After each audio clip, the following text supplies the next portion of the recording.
Mythes et complots avec Christian Page. Christian Page, bonjour. Salut Benoît. Bon, parlons d'autre chose que des trucs plats de la vie. Bon, c'est la chronique Mythes et complots. As-tu le goût de faire une autre chronique l'année prochaine? Cuisine, non, pas du tout. Je l'offre comme ça. Non, pas du tout. Je m'amuse beaucoup ici. C'est un sujet que t'aimes, hein? Oui, d'ailleurs, je te remets ici un rapport de police. Ah bon? T'es fait arrêter? Non, mais en fait, si tu lis la deuxième page, en fait, parce que là, tu as le rapport qui sont simplement des entrées de données, mais si tu lis la deuxième page, en fait, oui, qui est le rapport de la plainte, tu vas découvrir à la lecture de ça qu'il s'agit d'un incident pour le moins cocasse. 22 décembre 2012. Oui, devrait-on dire. Donc, le 22 décembre 2012, il y a une citoyenne de Winder, ça se trouve en Georgie. OK. Madame Debbie Michelle Zamakona, donc une dame de 40 ans qui a donc contacté le service de police du comté, le Barrow County, pour signaler un vol. Donc, apparemment, ce qu'elle racontait aux autorités, c'est qu'un individu était entré chez elle et avait volé trois choses, en fait. Il lui a volé son CV. Son CV?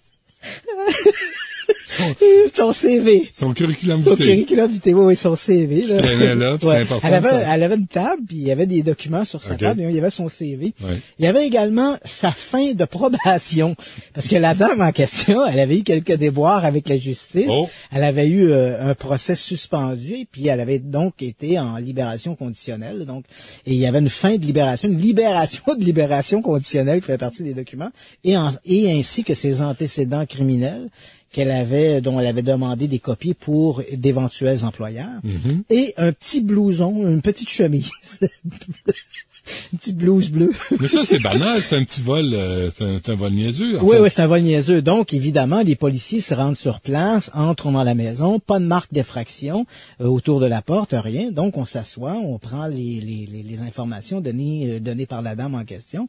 Et là, arrive le coup de théâtre lorsque le policier en service lui demande si elle a une idée de qui a pu commettre le larcin. Ben voilà qu'elle dit oui, un fantôme. Écoute, Benoît, t'as devant toi le rapport de police que j'ai fait sortir. Écoute, c'est exactement ce qu'elle raconte aux policiers. Elle évalue la perte, en fait, à 5 015 $. 5 015 $. Écoute, 5 000 pour son curriculum vitae. Mais voyons oui. Donc, j'imagine qu'il avait dû être fait par des spécialistes. Ils avaient beau en désespoir. Un véritable roman. 10 $ pour ses antécédents criminels et judiciaires, sa libération, et 5 $ pour sa blouse. Ce qui totalise 5 015 $. Et là, quand les policiers lui demandent effectivement si elle a une idée sur des soupçons sur qui pourrait porter, elle dit oui, elle est régulièrement visitée par deux entités chez elle. Une entité qui se révèle être sa mère défunte et l'autre entité, c'est une entité malveillante, une entité noire, une ombre qu'elle aperçoit de temps à autre. Et elle soutient que c'est cette entité qui apparemment lui aurait volé ses documents. Et les deux entités cherchent un job. C'est ça? Je sais pas. Je vais me mettre une blouse neuve, ou j'espère, puis un CV... la grande question là-dedans, moi, que je me suis posée en lisant le document, c'est, je me suis demandé à quoi s'attendait la dame en question pour porter sa plainte. C'est-à-dire que tu appelles les services de police, ils se rendent chez toi, ils prennent ta déclaration, et soudain tu dis, voici, ne cherchez pas un suspect chez les civils, chez mes voisins. Le suspect je vous propose est un fantôme. Ben oui. Alors tu comprends que les policiers ont rempli la plainte en question. Le document a été acheminé aux autorités compétentes. En bonne et due forme. Mais maintenant, qu'est-ce qui va advenir de ça? La question reste posée. Retrouvera-t-on les documents et quand feront-ils de l'autre côté? En tout cas, j'ai hâte qu'il l'arrête. Hein? Les mains sur le capot, mon fantôme. Oui, absolument. OK, quoi donc? Alors, notre prochaine nouvelle, c'est une actualité. Ça, c'est plus intéressant. C'est plus intéressant, plus concret. Devrais-je dire. On a fait une découverte assez surprenante au cours des dernières semaines au Mexique. En fait, ça se passe près de Onavas, ça se trouve dans le nord-ouest du pays. Et donc, le mois dernier, en décembre 2012, des archéologues ont mis à jour un cimetière, une nécropole qui contenait plus de 25 sépultures. Et de ces 25 sépultures, 25 squelettes, on a trouvé 13 de ces squelettes-là qui avaient des crânes très allongés. En fait, des crânes tellement déformés qu'ils ressemblent davantage aux créatures du film Alien qu'à des crânes humains. Alors, inutile de te dire que... Alien, la bébête LED? Oui, la bébête LED dans le film. Là, donc, tu sais, le crâne très allongé. Ouais. Aussi, pour les auditeurs, peut-être un peu ce crâne que l'on voit dans le crâne de cristal avec Indiana Jones. Ouais. Hein? Donc, il tient un crâne un peu déformé. Ou les et allongé. Coned dans Saturday Night Live, il y a 30 ans. Avec Dan Aykroyd. il était un peu différent, les Coned. Tu sais d'ailleurs qu'il y a une version pornographique de ce film. Merci beaucoup. Tu me passeras ta cassette d'état. C'est un film des années 80. J'en doute pas. Donc, on avait trouvé ces fameux crânes. Oui, donc, 13 ont été récupérés par les amateurs de mystères, ovnis et autres. Et là, on présente ça sur Internet en disant, est-ce que ces crânes-là ressemblent à des humains? Non. Donc, conclusion, il devait s'agir d'une nécropole où une communauté d'extraterrestres aurait vécu il y a à peu près 1000 ans et ils auraient été ensevelis. Et là, voilà qu'on vient de mettre à jour ces squelettes-là. Qu'est-ce que tu en penses? Inutile de te dire que les archéologues ne sont pas de cet avis, parce qu'il faut bien comprendre que chez les peuples d'Amérique centrale, en particulier on parle de chez les Mayas et les Incas pour l'Amérique précolombienne, ces gens-là déformaient les crânes des nouveau-nés pour des raisons purement esthétiques et pour marquer leur rang social. Hein. Donc, lorsque les enfants venaient au monde, avant que les fontanelles se soudent entre elles, on plaçait une plaque de bois derrière le crâne, juste à la hauteur de la nuque, au niveau de la nuque, là où le crâne, et une plaque de bois sur le front de l'enfant. Et c'est et ces plaques-là étaient rattachées par un morceau de tissu que l'on serrait. On plaçait donc la tête en serre-tête, si je peux dire. Là. Oui, absolument. Et évidemment, au fur et à mesure où l'enfant se développait, la tête se déformait, le crâne se déformait et devenait tout à fait allongé de cette manière-là. Et pour les peuples de l'Amérique précolombienne, et ce n'est pas les seuls, hein, les Allemands aussi autrefois ont fait ça, et les Grecs aussi, on retrouve des têtes déformées comme ça chez les Grecs et les Allemands. C'était, comme je l'ai mentionné, une marque d'esthétisme. C'était également une marque pour délimiter le niveau social.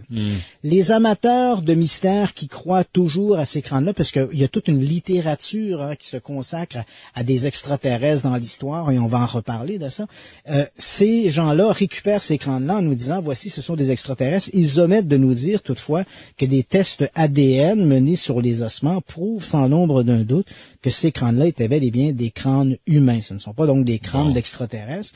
Il n'y a qu'une seule exception jusqu'à maintenant dans ces fameux crânes mystérieux. C'est un crâne trouvé, encore une fois, au Mexique, qui a été retrouvé dans une mine. On croit que le crâne aurait à peu près 800 ans, mais là, la déformation est tellement importante que là, c'est difficile de croire qu'il puisse s'agir d'une déformation humaine. Mais c'est un cas exceptionnel. C'est un crâne qu'on appelle le crâne Star Child. Il y a tout un débat autour de ça. Le crâne quoi? Star Child, l'enfant des étoiles. Star Child. Ouais. Il y avait Elephant Man. Là, c'est Star Child. Donc ça, c'est une exception. Mais dans les autres cas, donc ces fameux crânes déformés qu'on retrouve à travers toute une littérature, que les amateurs essaient de nous faire passer pour des crânes d'extraterrestres, ben malheureusement, les archéologues ont d'autres explications à ça, des avenues alternatives. Et cette avenue alternative, c'est simplement de l'esthétisme et pour démarquer le rang social. Sur des petits putes. Ben oui, sur des petits enfants. C'est une bonne idée. On revient après ceci avec Christian Page. Mythes et complots avec Christian Page. Et Arnold qui veut savoir, est-ce que finalement l'ADN du Star Child, là, c'est humain ou c'est extraterrestre? L'ADN du Star Child, 50% de l'ADN a été établi comme étant humain. Pour l'autre 50%, on n'est pas certain. C'est comme une sorte de métissage.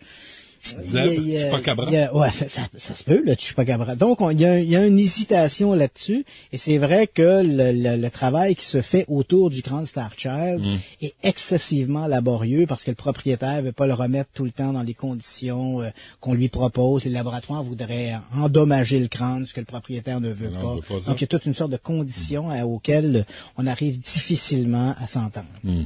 Bon. Écoute, Benoît, là, on va être sérieux pour les prochaines minutes. Je t'écoute. Écoute. OK. Là, on a parlé de ces fameux crânes au Mexique, découverts, tout ça, puis évidemment, on prend ça un peu à la blague, tout ça.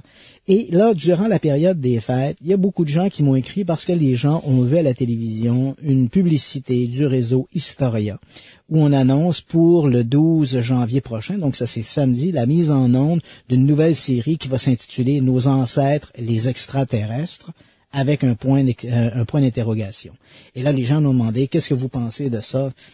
C'est un sujet sur lequel on va prendre quelques minutes pour que je donne un peu mon opinion là-dessus. C'est rare que je donne mon opinion sur des sujets paranormaux, mais ça, c'est vrai que c'est un sujet qui m'a toujours un peu agacé. Donc d'abord, disons que cette série-là, et ça m'agace d'autant plus que moi-même, j'ai proposé à Historia de très bonnes séries sur l'histoire et on m'a fermé la porte. Et là, on nous met en onde un truc comme celui-là. Bon, allons-y. C'est une série, en fait, qui est une série américaine traduite en français qui s'appelle Ancient Aliens. C'est une série qui en est déjà à sa 4e ou 5e saison aux États-Unis. Et c'est une série qui reprend la théorie des anciens astronautes.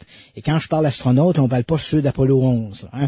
Les anciens, c'est une théorie qui a été développée, en fait, qui a connu beaucoup de popularité à la fin des années 60. C'est cette théorie voulant que dans un passé fort lointain, fort lointain, des extraterrestres auraient pris contact avec les grandes civilisations de l'Antiquité et ils auraient laissé derrière eux des vestiges que l'on pourrait encore observer aujourd'hui. Donc, c'est cette théorie des anciens astronautes. Et évidemment, cette théorie-là, faut dire que déjà dans les années 40, 50, ça avait été évoqué dans une certaine littérature. Je pense notamment dans les années 50, il y avait un auteur en France qui s'appelait Robert Charroux, qui avait déjà évoqué ça. Mais Charroux écrivait dans un style très hermétique, peu populaire. Il faut vraiment entendre le 1968 pour qu'un Allemand suisse, du nom de Erich von Däniken, va publier un ouvrage en allemand, dont la traduction du titre serait « Souvenir du futur », mais traduit officiellement en français sous le titre « Présence des extraterrestres ». Et von Däniken écrit dans un style excessivement populaire, et là, cette théorie va soudainement se répandre comme une traînée de poudre. Et beaucoup de photos, non? Oui, beaucoup de photos. Il y a même un documentaire, un très très beau documentaire qui est fait en 69 sur cette histoire-là.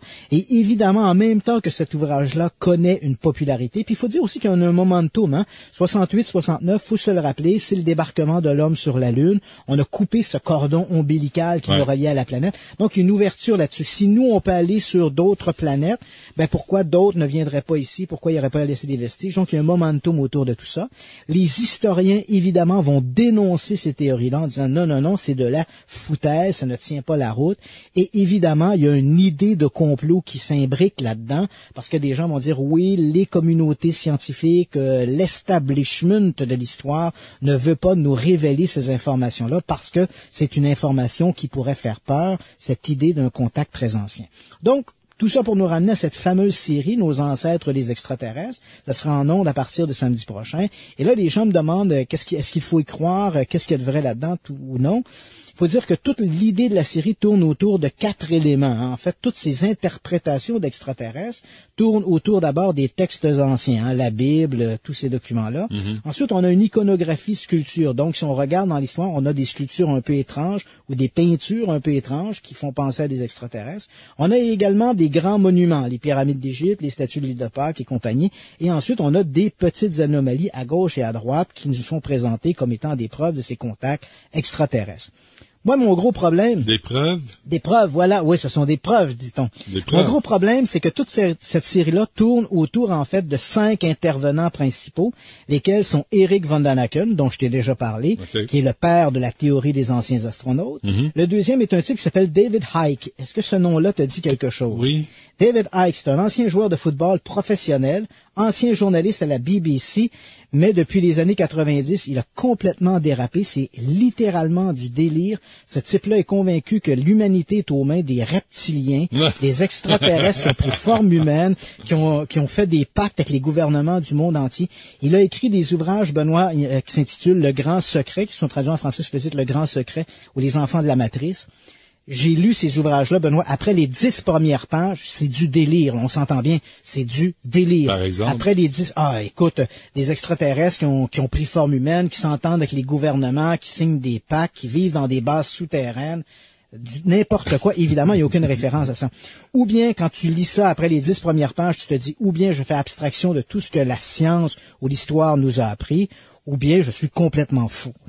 Faut dire aussi d'ailleurs que ce David... Lequel t'as choisi? Ce David Icke, en 1991, ce David Icke avait déclaré à la télévision britannique qu'il était la réincarnation du Fils de Dieu. Rien de moins. Et ce David Icke, bien sûr, n'a aucune formation en histoire, pas plus qu'Erich von Däniken. Ensuite, on a un type qui s'appelle Zecharia Sitchin, qui lui a longtemps prétendu qu'il était le seul à être capable de décoder ou de traduire des textes sumériens. Écoute, Benoît, j'ai fait l'exercice, moi, il y a quelques années. J'ai pris des textes qui avaient été traduits par ce Zacharias Sitchin. On parle de textes babyloniens ou pré-babyloniens. Je les ai proposés à de véritables archéologues, des vrais de vrais, là, qui travaillent sur des chantiers. Un type, notamment, qui s'appelle Daniel Pourchaud, qui enseignait à l'Université de Montréal. Un autre qui s'appelle Chadwick, qui est à l'Université Bishop. Ce sont des véritables archéologues. Ces gens-là ont été effondrés quand ils ont lu les traductions qui avaient été faites de ces textes-là. Ensuite de ça, on a un type... Pourquoi? Ben parce que ce fameux Zacharias Sitchin traduit n'importe quoi. S'il y a une chose qu'on est certaine, c'est que c'est un mauvais traducteur. Okay. Il voit des extraterrestres et des vaisseaux spatiaux n'importe où. Il est convaincu, par exemple, que les anciens Sumériens sont une civilisation qui a été créée par métissage, par des extraterrestres venus de la planète Nibiru. Ces gens-là, les Anunnakis, seraient venus sur Terre il y a 5000 ans, se seraient métissés avec des gens de l'époque et auraient donné la naissance à la civilisation sumérienne. Ensuite de ça, on a des types, là, écoute, le temps file, David Archer Childress, un autre illuminé, et ensuite un certain Giorgio Tsoukalos, lui aussi un illuminé, écrivain, communicateur, et tous ces gens-là, ce sont les 5 grandes vedettes de cette série Ancient Aliens, et ces 5 grandes vedettes n'ont aucune, je répète, là, aucune formation en histoire. Aucune. Et tous ces gens-là, donc, à travers cette série-là, vont nous donner leur opinion sur des textes anciens, des monuments, etc., etc., et aucun d'entre eux n'a une formation archéologique ou historique. Ce qui est dangereux avec ça, Benoît. Mais pourquoi tu as besoin d'une formation en histoire pour analyser les extraterrestres? Ben, c'est parce que si j'avais une formation en histoire, écoute, je te donne un exemple. OK. Si tu prends, ces gens-là vont par exemple s'attaquer à la Bible. Hein. Ils vont choisir, les grands textes fondateurs. On le sait, les grands textes fondateurs, que ce soit les textes judéo-chrétiens qu'on retrouve dans la Bible, le Nouveau Testament, l'Ancien Testament, le judaïsme, la Torah, que l'on parle du Mahabharata, qui est les textes fondateurs de l'hindouisme, ou qu'on parle par exemple du Coran. Dans tous ces textes-là, il y a toutes sortes de récits très imagés, hein, des rencontres avec les dieux qui arrivent sur des chars de feu, etc. Ouais. Prenons un texte très précis, par exemple. On nous raconte dans la Bible, l'Ancien Testament, la rencontre d'Ézéchiel où il est sur le bord d'un lac et là, il y a le vaisseau de Dieu qui arrive. Il nous décrit, il dit, c'est un char de feu, il se pose aux côtés de moi, Dieu est là, etc. Si tu prends une interprétation littérale, ce que ces gens-là font, évidemment, ils prennent une interprétation littérale de ce texte, un char de feu qui se pose sur le bord d'un lac, ça ne peut être qu'un vaisseau spatial venu de Bételgeuse. Mais si tu parles à des archéologues ou des historiens, ce que j'ai fait notamment, lorsqu'on a fait cette fameuse série à la recherche des reliques saintes il y a quelques années, j'ai rencontré toutes sortes d'archéologues qui sont spécialisés dans l'histoire religieuse, et ces gens-là me disaient, écoute, cette interprétation littérale ne vaut rien, parce que les gens de l'époque qui ont écrit l'Ancien Testament ou le Nouveau Testament, ces gens-là ne font pas du journalisme historique, ils ne racontent pas des événements factuels, ils racontent des interprétations une nouvelle fois. Il faut comprendre que dans l'histoire, les chars, les Hébreux, par exemple, lorsqu'ils parlent du char observé, le char de Dieu dans le récit d'Ézéchiel, il faut comprendre que les Hébreux, c'est un peuple du désert, un peuple de montagne. Ils n'ont pas de chars. Qui a des chars? Les Romains ont des chars. Les Grecs ont des chars. Les Égyptiens ont des chars. Les chars, c'est une représentation d'une puissance. Si tu es puissant, tu as des chars. Et dans toutes les religions du monde, Dieu est représenté par le feu. Donc, le char de Dieu ne peut être qu'un char de feu. Tu comprends-tu? Parce que c'est la puissance de Dieu. Il faut voir au-delà du texte. Donc, une interprétation qui est beaucoup plus imagée et non pas prise dans le sens littéral. Et ça, c'est le gros problème. Autre problème, les monuments.